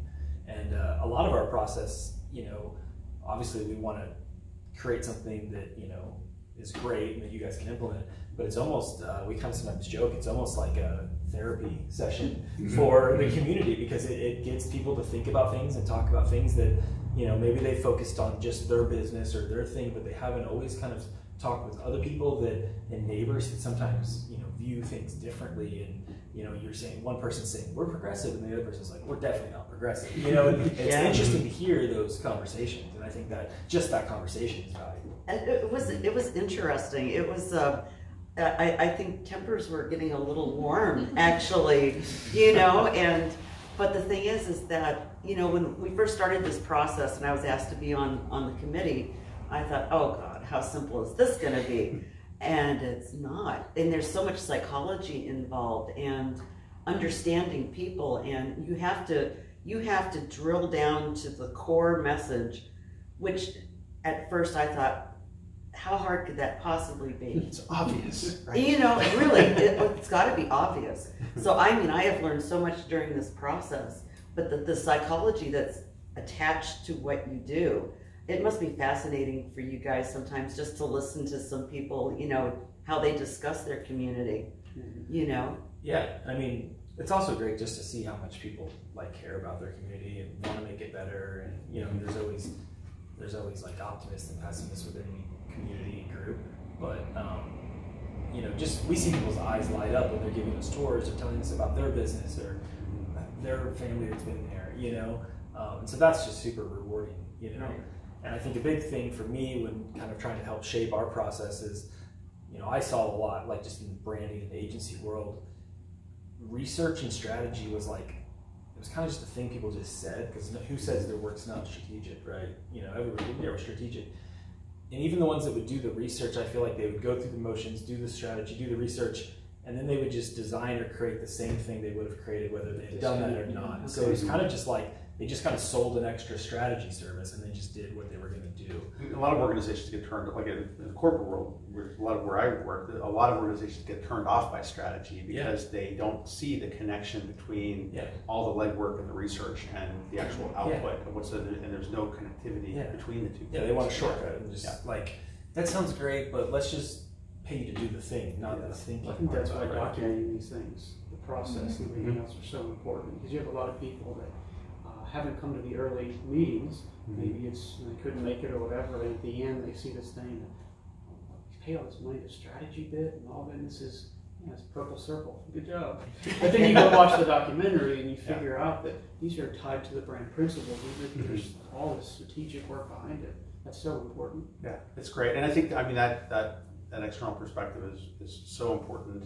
When we started this process, we brought in another consultancy that was a little more local but they still had a local connection to it, and they did a great job, and we kind of co-ran a workshop to start to collect some of those stories. But it was exactly what you're saying, it's that idea of like, how do we support this brand platform by having the stories that underlie that, so that it's true, so that it rings true. Because again, this comes back to that transparency to the rest of the community. It's got to seem true, and it's got to sound right to the people that live here. Otherwise, the brand won't stick, right? You definitely see some crossed arms in some of these projects. The first week or whatever, the first trip, and they start doing this, and it's more inviting. And okay, I see where they got that. I see the thread there. That makes sense. Yeah, they're listening. What was the most surprising thing you guys have run into coming here for this first visit here? Yeah, what kind of stood out for you so far?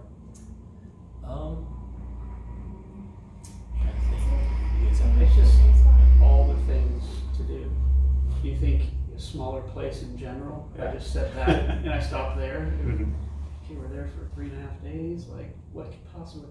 There's so much. We're tired every day because the days are so long. But yet, you actually don't think about how tired you are until you hit the pillow, because it's like we were doing this, and we went on this tour, and we saw the, we talked about the shipwrecks and the Frank Lloyd Wright house. I mean, there's so much. So that's been surprising in a very positive way.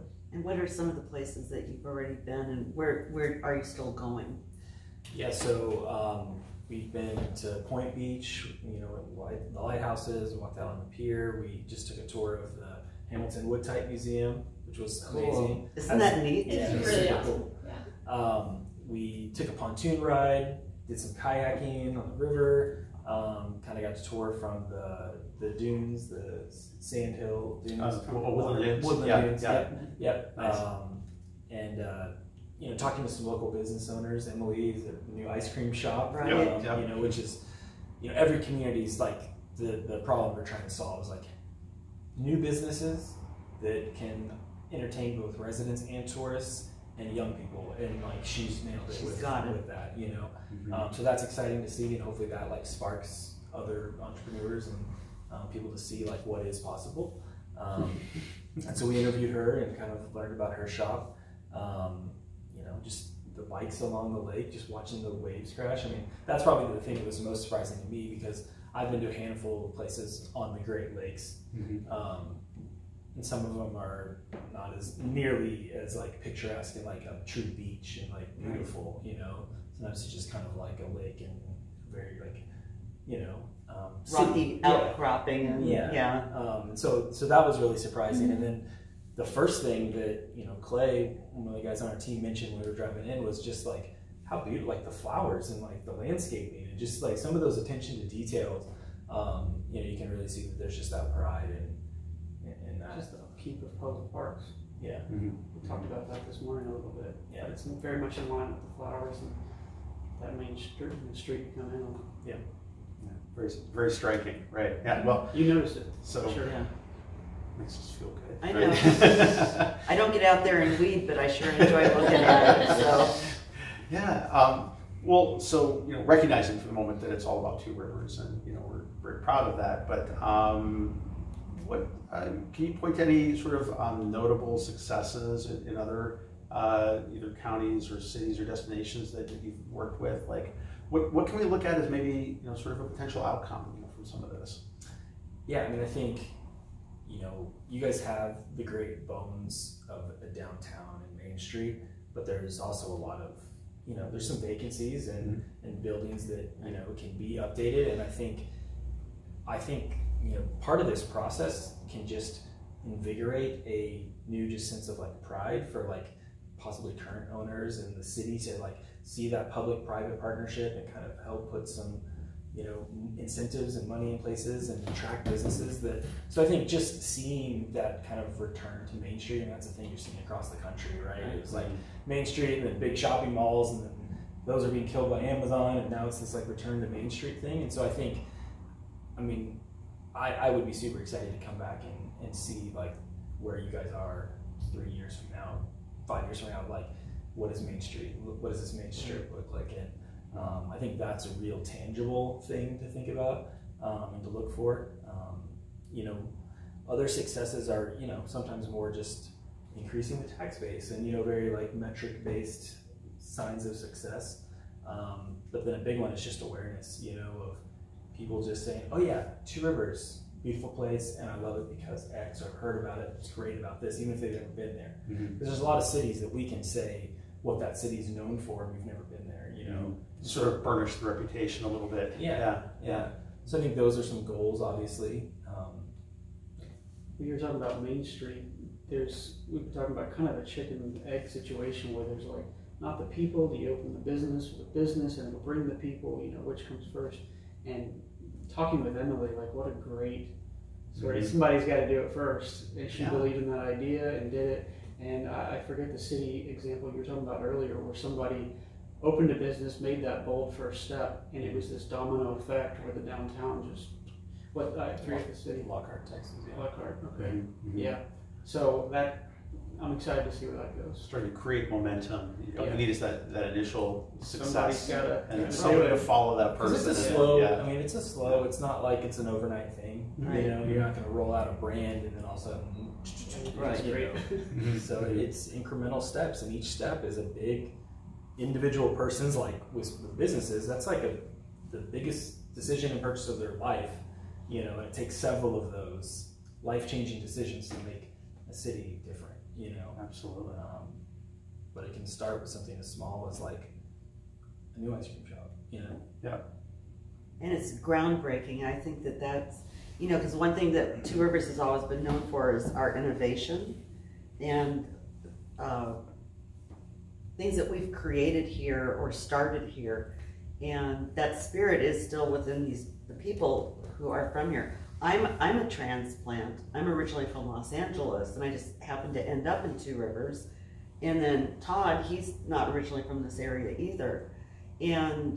But you can just see it in the people. It's their spirit, it's their work ethic. And I think that we've come to the realization now that, you know, all of our large employers are gone. And, you know, our city was completely different, you know, 30, 40, 50 years ago. What do we do now? And we can't just keep looking in the rearview mirror and say, you know, and expect like a large company just to plop down, you know, like in a cornfield or something like that, and then everybody's employed again.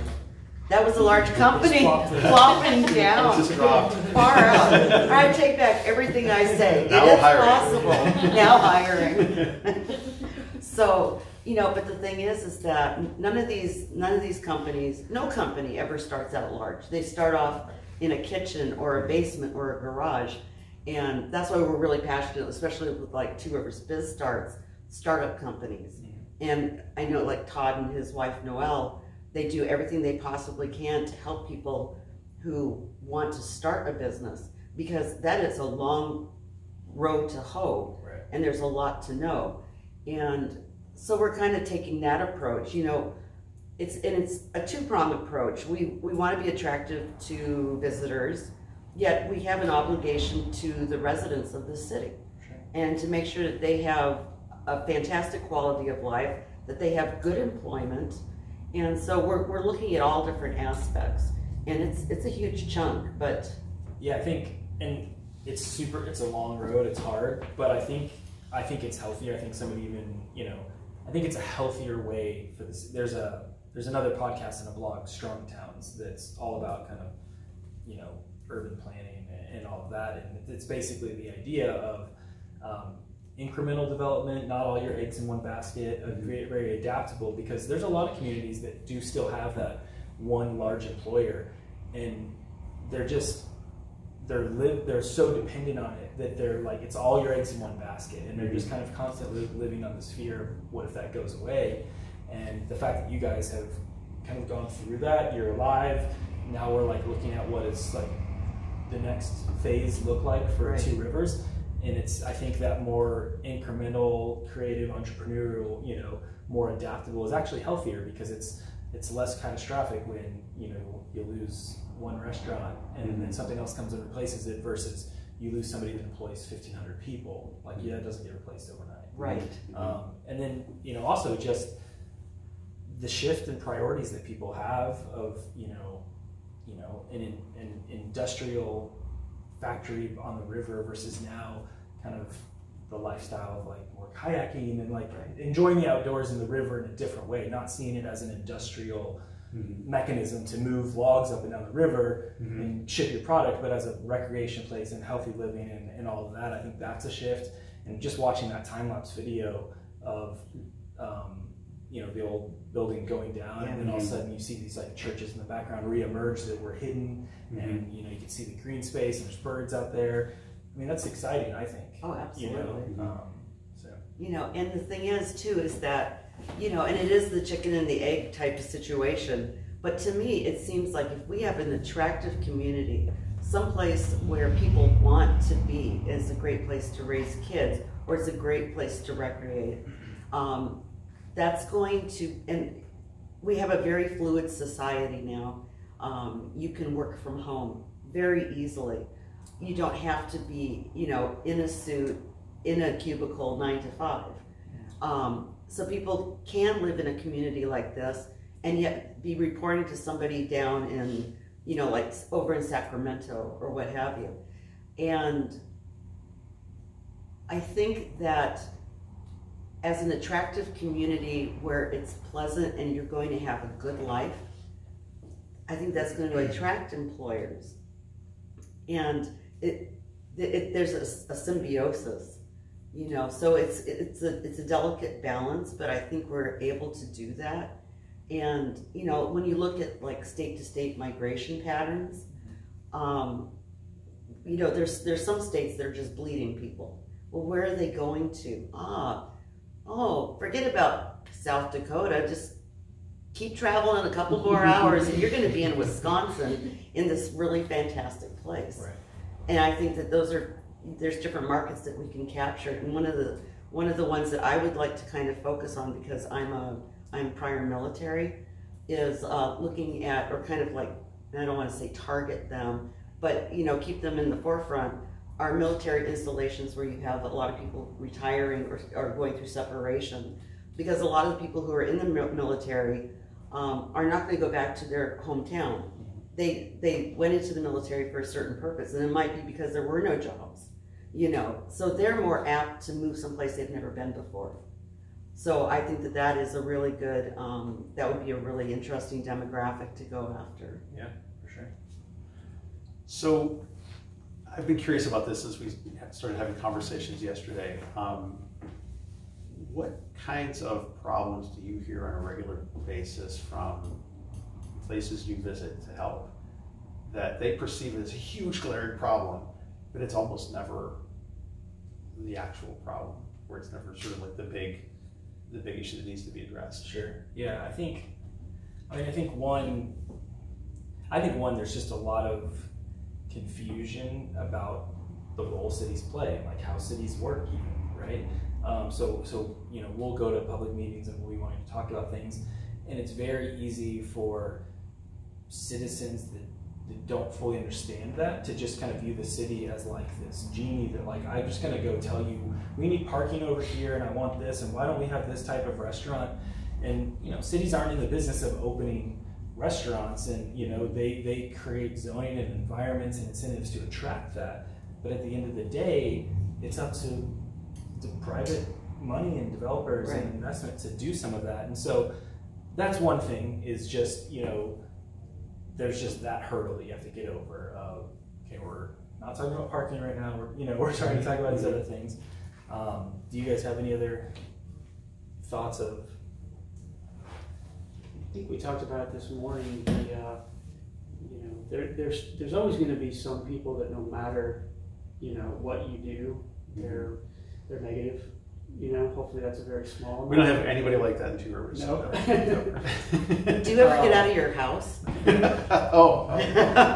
I think there's a middle group that, you know, I don't want to say on the fence, but they're changeable.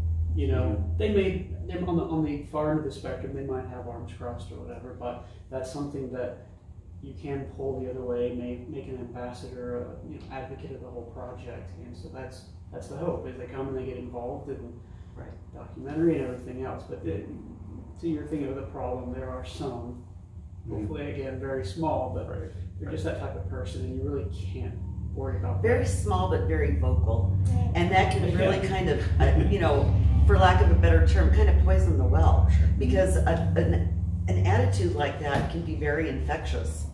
You know, and there are a lot of skeptics in the area, mainly because of what we've gone through over the last 10, 15 years. It was devastating. And it's taken, and I mean depressing, just depressing. And it takes a while to pull yourself out of that hole. But I think that we're to a point where people are ready to give something like this a chance.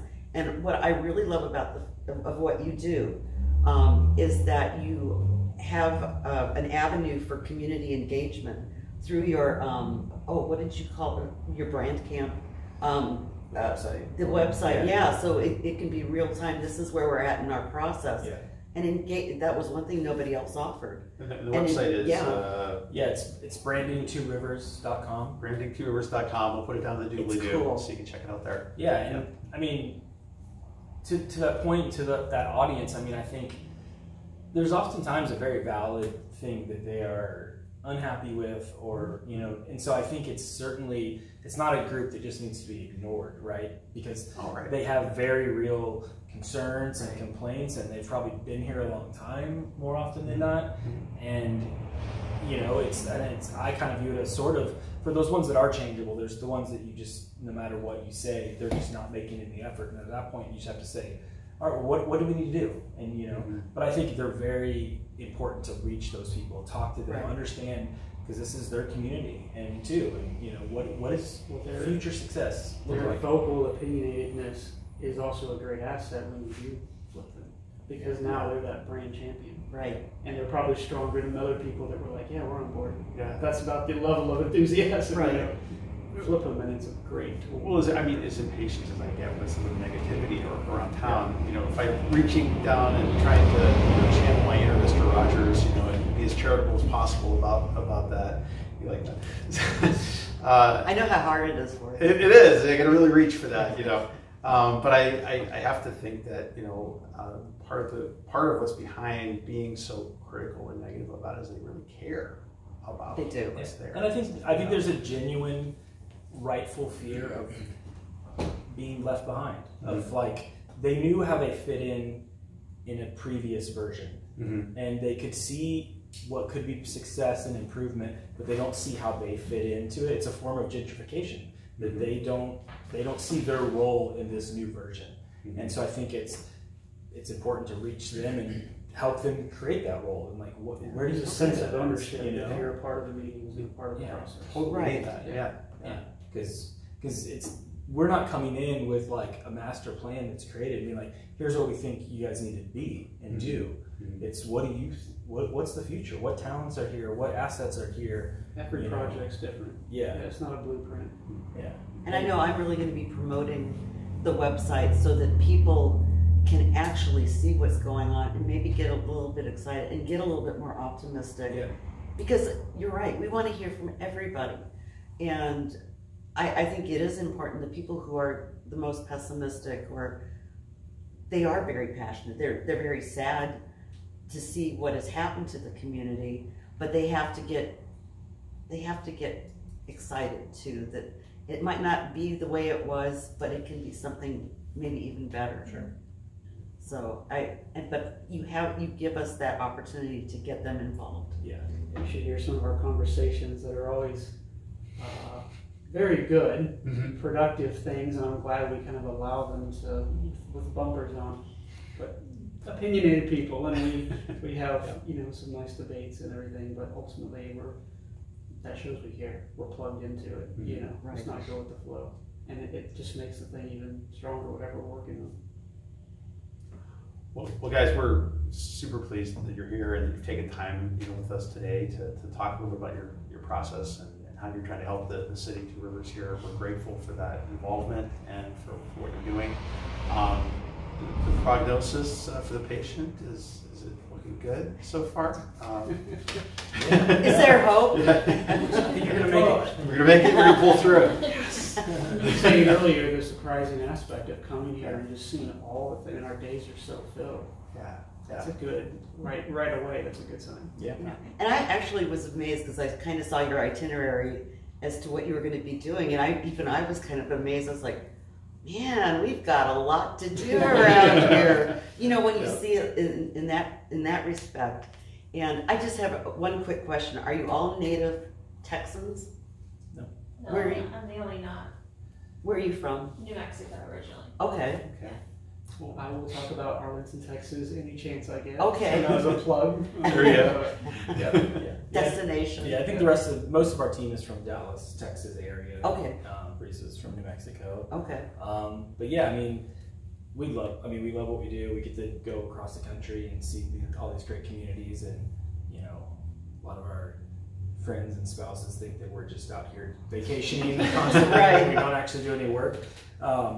And half the time that's true, but the other half we are. It's a different form of work, but we're super lucky that we get to discover communities that we otherwise never would have been to. I think it's fascinating what you do. I really do, and I can see how rewarding it would be. It's much different than working with like a company, because like what we're doing hopefully has like lasting impact on people's lives versus just helping someone sell something. Right. So it is a lot more. To me, it's almost like the difference between slick and truthful. I had that card last night. And truthful is probably not the right word, but where it's slick, it's very corporate, it fits into a mold, whereas you come into a community, there is no mold. You have very thank you. Yeah. Well, I think that Brisa, you and I were actually talking about this recently. It's both, like, we have a very defined process, right? And we go through our process, but at the same time, the way the process works is you go through these steps and these strategy, and then it's like a blank. To me, it's very like we're sitting in an art gallery right now. It's very much like an artist that they may have painted 1 million paintings, written a ton of books, and then they're writing on one, and they're like, I don't know if I'll ever write another book again. I don't know if I can ever paint anything again, because we go through the process and it's like, it's scary because you're like, I don't know what the strategy is going to be. All I know is what I'm hearing. And then when it hits you, you just know, like, and that's when it seems so simple, and that's when you know that it's right. And then it just comes and it fits perfect. And so we have to like trust our own process and trust that, like, I can't tell you what the strategy is going to be right now, but I can tell you there's great things happening. We're learning a lot, and we just have to not be scared of that. I'll never write another book again. Fear and just because at the end of the day, we're all creative, so I think we get that like writer's block fear, and I think if you don't have that, then you are just cranking out widgets and kind of factory approach to design. Because I could draw you a logo in the time we've done this podcast that has like a couple rivers on it and 2 rivers, and we're done. But that's not. There's just more to it, and that's what I've learned.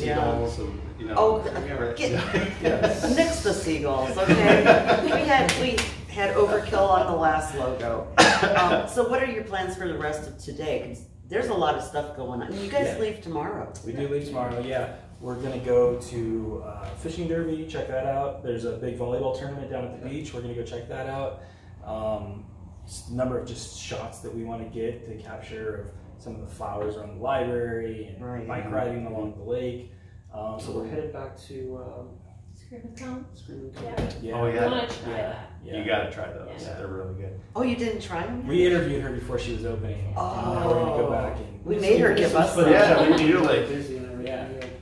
Oh my God, it is. Out the door. Can I go? Okay. Let's go get some. But it's a beautiful day. The weather's amazing. It's perfect for ice cream. So And that's what she said. She was like, "You've got the beach. How is there not ice cream?" You know, Right. It's perfect. So yeah, so simple. let's go get some ice cream. Well, I think that's awesome. What time do you leave tomorrow? I think we fly out of Milwaukee around 3, so we got to kind of make our way there. Right. Yeah. So today is really kind of it, and then I know we have a dinner this evening. Dinner this evening. Yep. And yeah, you'll have to see me again. Yeah. I'm showing up at everything. To me, it's like free food. Yay! Yeah, for sure. So, you have any more questions? No, this has been fantastic. Yeah. Guys, thank you so much again for spending some time with us. Yeah. You know, we are really looking forward to next steps with you guys. And if somebody else wants to learn more about Civic Brand, what you guys do, the website for Civic Brand is civicbrand.com. Very good. Yeah. And but yeah, the branding2rivers.com. You know, there's not a lot of content right there because it's intentional. The main thing is we want people to just go there, put in their email address, because that's going to be a living, evolving thing. Yep. After this trip, there'll be a recap video, you know, information on that. We'll put out surveys through that.